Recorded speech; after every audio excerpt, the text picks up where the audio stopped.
Welcome to Crossover Thursday, everybody. Luke Braun of Locked On Vikings here. Thank you and hello to Patriots fans here with Mike Debate of Locked On Patriots. And welcome to another crossover on the Locked On Podcast Network. Mike, how's it going, man?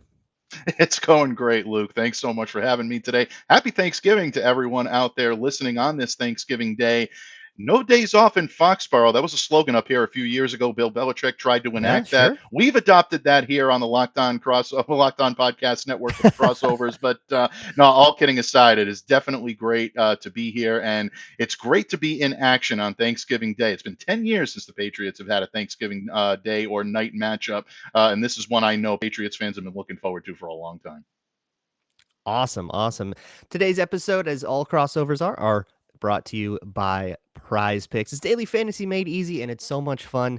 Instead of joining a pool of 1,000 different people, just you against the house. Just if you think your favorite players can beat their PrizePicks projection, you can get in on that. New time joiners can get a 100% match up to $100 if they use promo code locked on at prizepicks.com or on the PrizePicks app. So here on Crossover Thursday, we usually start with the biggest storyline surrounding each team. And I feel like for both these teams, maybe just this is part of it being on a short week. It's more about what happened last week and can they like subvert that or keep it going as it were with like the Patriots defense. But the Vikings are coming off this horrific blowout, Hmm. and for the Vikings, the story is, can they bounce back, or did they just get exposed as the frauds they are, and they'll never win another game again? Like I'm seeing a lot of people say that. um, so I don't know. We're sort of at this crossroads, this very like we're like floating through space in this very unknown moment where we don't know if the Vikings are, they deserve to be 8-2 or not. Maybe they're more like a 3-5 team that just got a little lucky or whatever, and they're never going to win another game again. And, um, but for the Patriots coming off, like, what is the vibe in Foxborough coming off of that 10-3 win against the Jets? Super defensive, like unbelievably defensive struggle, and the punt return touchdown is the only score. Well, right now, I mean, it's an era of good feelings for Marcus Jones, no question about it. He is the toast of the town in Foxborough, and for good reason. When you walk off the game, essentially, I know there was still time left on the clock, but an 84-yard punt return to win it definitely is going to endear you to the fan base. So Jones continues to be someone that Patriots fans will be watching closely in this game, but ultimately, there is still that prevailing undercurrent of worry regarding the offense.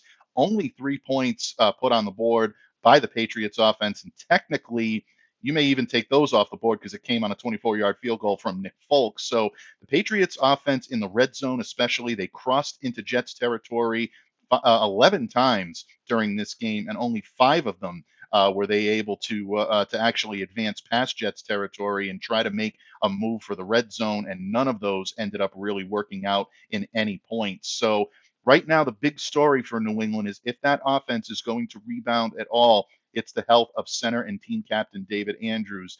Suffered what looked like a serious thigh injury on Sunday against the Jets, left the game.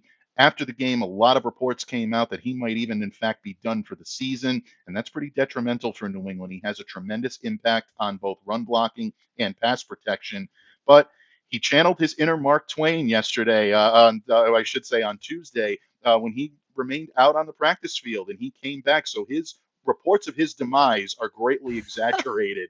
David What? Andrews really showing a lot of toughness, a lot of fortitude by being out there.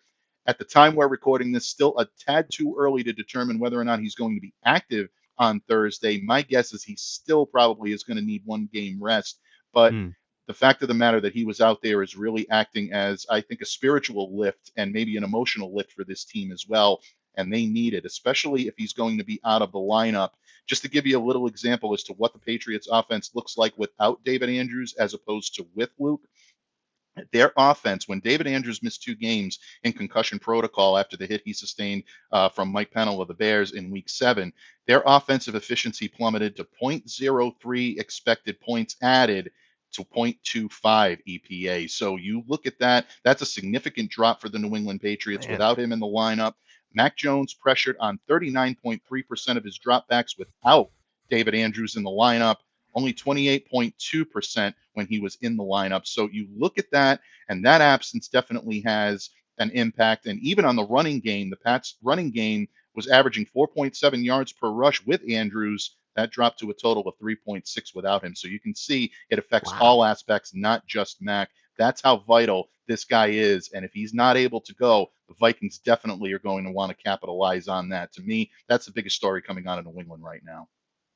So I could definitely see that being the thing we talk about after the game because the Vikings have seen a couple of backup centers this year. We've been a little lucky that way, Hmm. that we've happened to catch teams while their starting centers are hurt.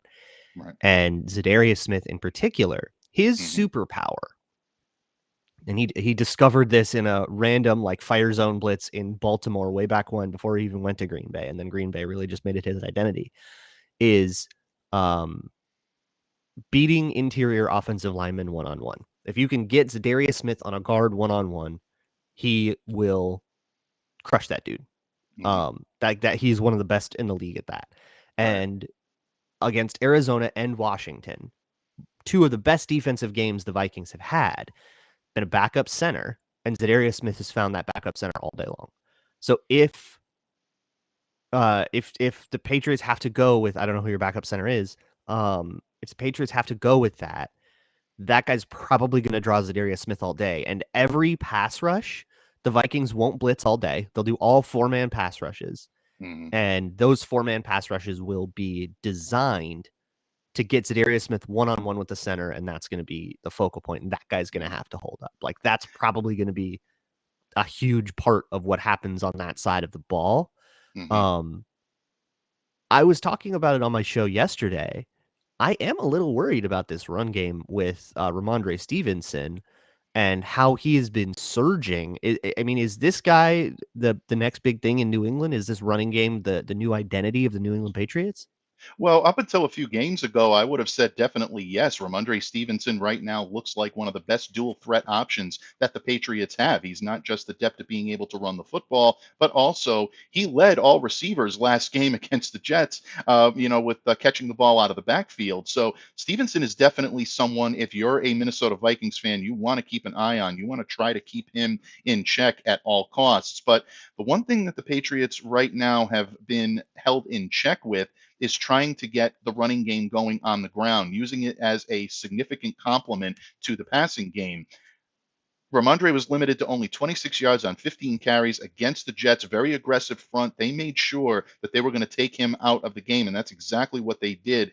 Damian Harris still has the capability, of being a feature back. He was the Patriots feature back for the last couple of seasons. 8 carries, 65 yards, so a little bit better of an output for Damian Harris on Sunday. But even with a couple of explosive plays that Damian put on the field, Patriots, they only managed 99 yards on 26 carries for 3.8 yard average on Sunday. That's not going to be able to sustain them for much longer if they really want to lean on this running game. If Andrews, again, is going to be out of the lineup, and also Isaiah Wynn, left tackle, starting left tackle, right tackle, he's kind of been all over the place this season. He struggled, but he's still a pro level, capable of offensive lineman that can really, I think, be a better asset in the run game than in pass protection. He's potentially out with a foot injury in this game. If both of those guys go down, all of a sudden you're talking about the Vikings being able to really contain what has Hmm. become an ordinary running game in the last few weeks for the New England Patriots, especially with a backup center like James Ferentz, who will be their center if David Andrews can't go. He's had a real problem with the 4-man rush and some difficulty in run blocking as well. Hmm. Yeah, the Vikings run defense has given up some of the most production in the league. Some of that is by design, that they keep the box light, they keep everything spread out because they want to make the safety's never in the box. They want to make sure they don't get beat over the top, and they are okay if you run the ball a little more on them. But some of that has been like the way the Cowboys ran the ball on them was embarrassing. So some of it is just like, even if you're taking some, it's unacceptable. But I want to talk about the other side of the ball, particularly some of the matchups. I want to hear about what the Patriots are going to do against Justin Jefferson, and I'm sure you have similar questions for me. So we will get into that in just a moment. But first, a word from our sponsor, BetterHelp. This show is sponsored by BetterHelp Therapy Online. And folks, we all live in complex times, and whether it be emotional stress or financial stress, health related stress, or the stresses related to social anxiety, trying therapy can help you unload that stress and move forward in gaining emotional healing. Unfortunately, folks, life does not come with a user manual. So when it's not working for you, it's normal to feel stuck. And therapists are trained to help you figure out the cause of the challenging emotions you feel and learn productive coping skills. That's what makes therapy the closest thing to a guided tour of the complex engine called you. Everyone deserves to feel their best, and BetterHelp makes it easier to get started. As the world's largest therapy service, they've matched millions of people with professionally licensed and vetted therapists available 100% online. All the benefits of in person therapy, plus it's more convenient, more accessible, and more affordable. Just fill out a brief questionnaire to match with a therapist, and if things aren't going your way or clicking, you can easily switch to a new therapist at any time. It could not be simpler. So get unstuck with BetterHelp. Learn more and save 10% off your first month at betterhelp.com/locked on. That's BetterHelp, HELP.com/locked on. Thank you so much for making this crossover Thursday your first listen of the day. As always, for your second listen, check out Locked On Sports today. World Cup's going on. Of course, basketball, hockey season in full swing, and lots of NFL news as well to talk about on Locked On Sports today, covering all sports, the whole wide world of them, with a half hour or less every single weekday, just like this show. And once again, thank you to Locked On Vikings and Locked On Patriots fans for listening to us break down this Thursday night Thanksgiving night game matchup. Primetime purple going on with the Minnesota Vikings and New England Patriots. So let me just get right into the thing I teased. Justin Jefferson totally shut down against the Cowboys, mostly because the Vikings couldn't get the ball out. And watching the tape of that game, Justin Jefferson was open all day. I don't think the Cowboys secondary did a very good job of containing him. They just couldn't protect Kirk Cousins at all. He took 7 sacks. He was under pressure all day, and it was all very the offensive line had a day to forget. Absolutely. So Bill Belichick is famous for taking away your number one option. And usually when that's a wide receiver, the way I'm familiar with it, and correct me if I'm wrong here, is that he'll take like the second cornerback and put him on your best player and then put a safety over the top of that. So he'll bracket your best guy with CB2 and a safety, and then CB1 will guard your second best guy. And that's the way he did. Is that still the way Belichick works, or have things evolved over time? Because that's a pretty old opinion that I have. No, that's actually pretty well accurate, and I think that's what you're going to see. The only thing Okay. that you might see, and that the Patriots have been doing a little differently this year, is mixing up their coverage between CB1 and CB2, which means that at various points throughout the game, you might see Jonathan Jones covering Justin Jefferson. Because of Jonathan Jones's speed, he has a little bit of a better ability to be able to hang with someone with Justin's abilities, and even that is a daunting task. I mean, other than praying, to be able to contain him, this is probably what Bill Belichick, I think, is going to do. But you might see Jalen Mills as well if he needs to go into some zone coverages as well, because that's where Jalen really excels and really, I think, is somebody that could be an option here as well. With the safety, that's going to be determined by not only health, but also the ability of TJ Hawkinson to be a factor in this game as well. Yeah. If the Patriots feel that they can contain Hawkinson with a combination of guys like Devin McCourty, Adrian Phillips, and maybe even a Jabril Peppers playing a enforcer type role, then you're going to see Kyle Duggar come out and play and be the guy and the safety that might give an additional bit of help to trying to contain Justin Jefferson. This would be extremely interesting, Luke, without any question, because the Patriots were on the clock in 2020 when Justin was coming out of the NFL draft. The Vikings had the 22nd pick and they picked Justin Jefferson. New England Patriots immediately traded down to the number 37 pick in the second round and they selected Kyle Duggar. Yesterday, Bill Oh, Belichick played very coy about what his plans were with that 23rd pick if Minnesota went in a different direction. So this is something that I think a lot of Patriots fans are going to be looking at. The what mm, might have been with Justin Jefferson obviously right. is something that is fun to think about, but it did not happen that way. This is an opportunity for Kyle Duggar to show that, hey, you know what? I can rise to prominence on a national stage. He's facing a daunting task, facing one of the best, arguably the best wide receiver in the game right now. That's going to be very, very interesting. And that's something I'm going to have my sharp eye on as well. So if the Patriots are to have success, my opinion, it's going to be a combination of maybe Mills and Duggar, but don't be surprised if Jonathan Jones gets some looks as well because of the speed factor that's involved. Okay, so yeah, a lot of team effort there. I will say, for as good as Justin Jefferson is at beating guys on routes one on one, and he's Hmm. phenomenal at it, he might be better against zone. And that's like when he was coming out, one of the biggest like pluses on his scouting report was how good and natural he was at finding the holes in zones. And whenever you have him on a search route or on something where the instruction is to split a guy or to find space, he was always really, really, really good at that, just like spatial awareness. Um, the best success anybody's had is probably Philadelphia against Justin Jefferson, where they had somebody playing press man underneath and then capping him over the top, which sounds like probably what the coverages will be with New Hmm. England. So I'm curious to see if the Vikings have better answers to it this time. But let me flip it over to you. What matchups are there in this game that you're looking forward to, or maybe not looking forward to? Well, I think it's both simultaneous. I'm looking forward to seeing how Mac Jones is going to be able to handle the pressure that Minnesota Mm, is going to be dying to put on him.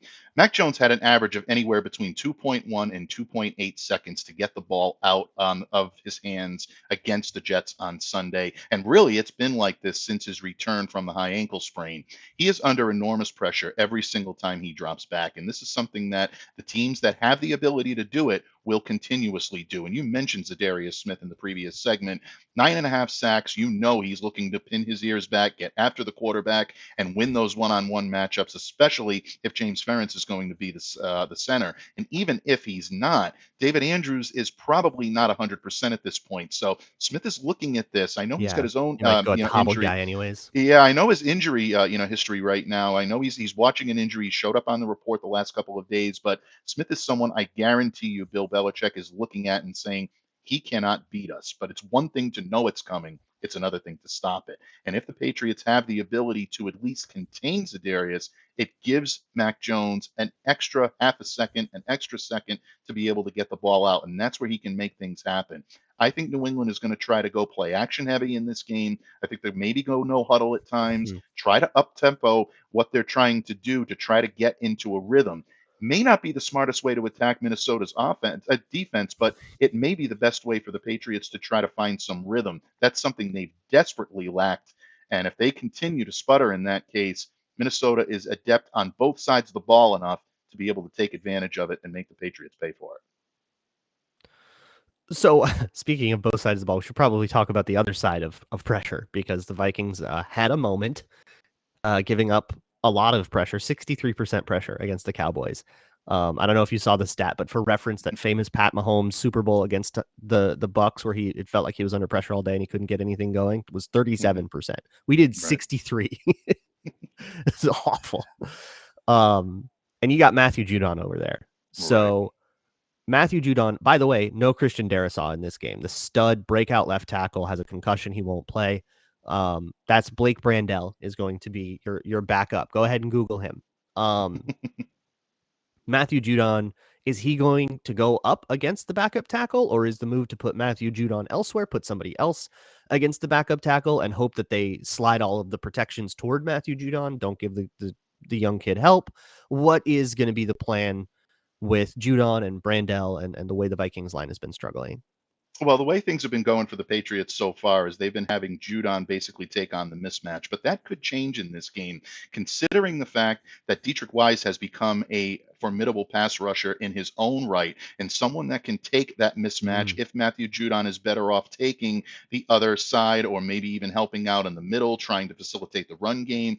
He's been phenomenal, and he will be their number one pass rusher. There's no question about it. The guy leads the league with 13 sacks. But at the same time, he does have at least a little bit of help on the side of the defensive on the defensive side of the ball that he didn't have last year. Judon was basically a one-man show, and in the second half of the season, when other guys were not drawing the double team, they were double teaming Matthew Judon. With the Patriots now, they need to have, or opposing defenses need to, or opposing offenses, I should say, need to have someone dedicated to being able to keep an eye on Wise because he's capable of shaking free as well. So look for those guys to work in tandem. If Wise is drawing the double team, that's going to mean bad things for Kirk Cousins, unfortunately, because Matthew Yeah. Judon is going to be able to win those battles. And without Darisaw in the lineup, it's only going to make his resolve even stronger. But if Wise is having difficulty, getting the double team, or if the Vikings are adept at being able to control and keep maybe one guy on him and keep him in check, then Judon's going to have difficulty getting into his rhythm and getting into his game. So this is going to be an interesting way for the Patriots to try to make something happen on the defensive side of the ball. Their front's been very good. Lawrence Guy, Devon Godchow have played at a top level without Christian Barmore in the lineup. Their defensive tackle, who is on injured reserve right now, second-year guy out of Alabama. Big hopes for him this year.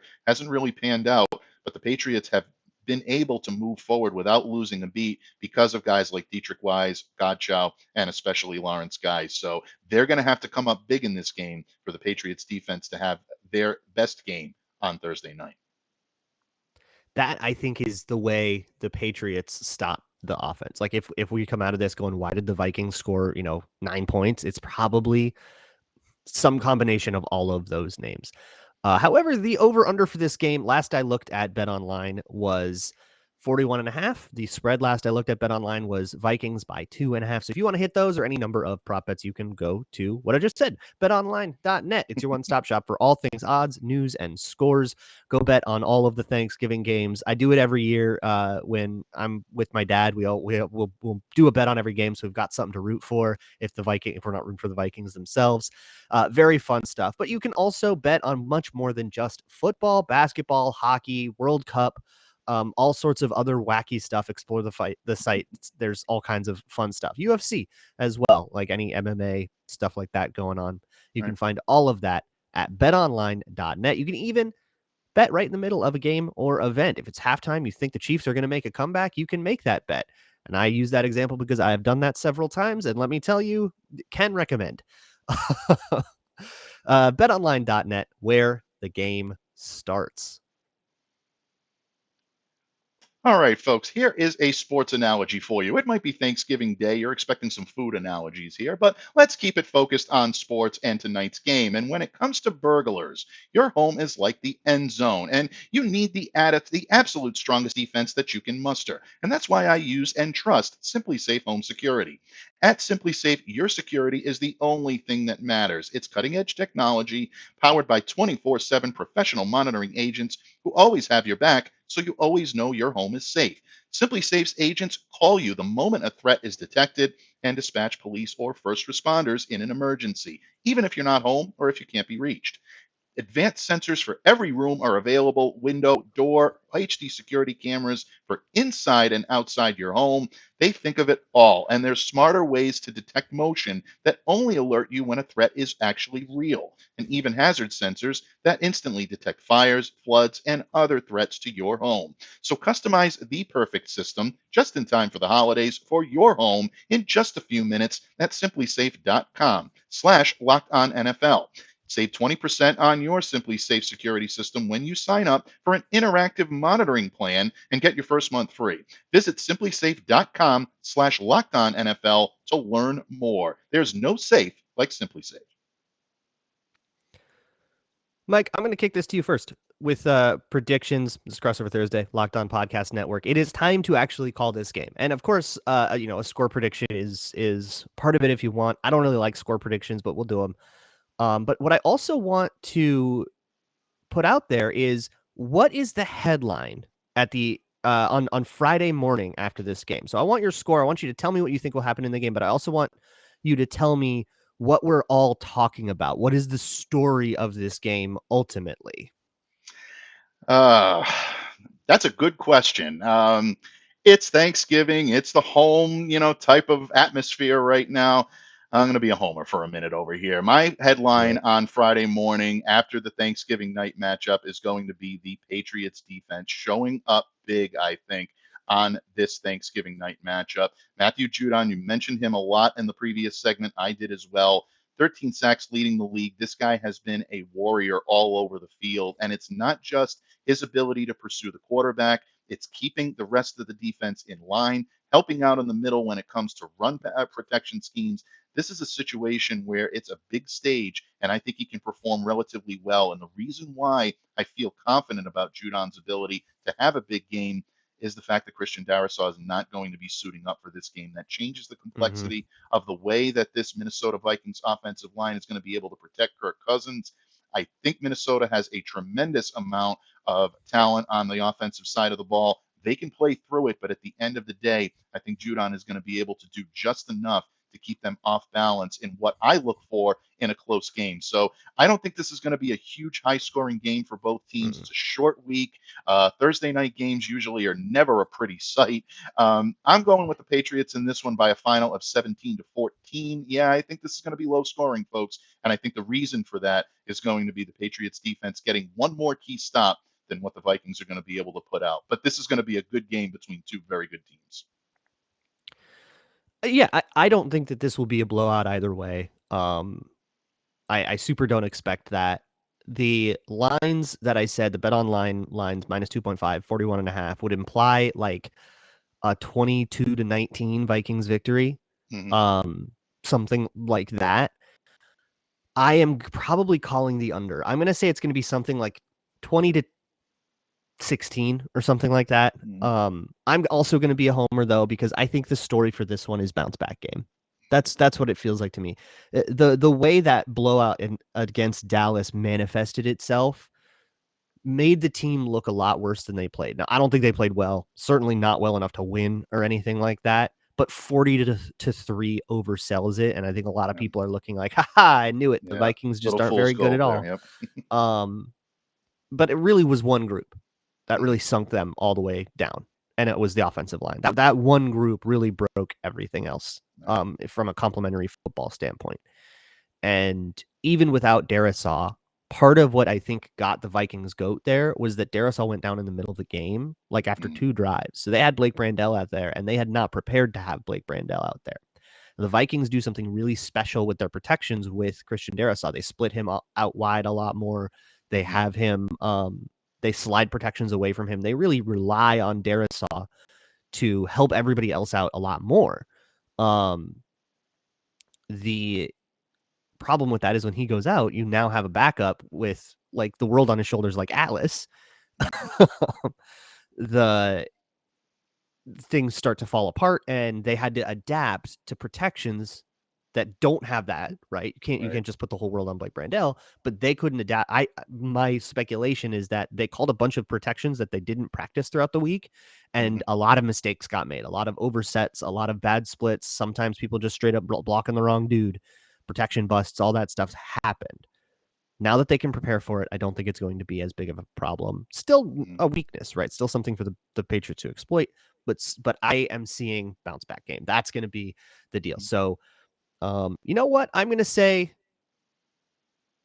the under hits. Vikings cover the spread, but I think also that the Vikings can put a lot of pressure on Mac Jones and keep the Patriots behind the sticks. And I think whatever you can do with the run game is not going to be enough when it's 3rd and 10. So I'm going to be a homer about it too.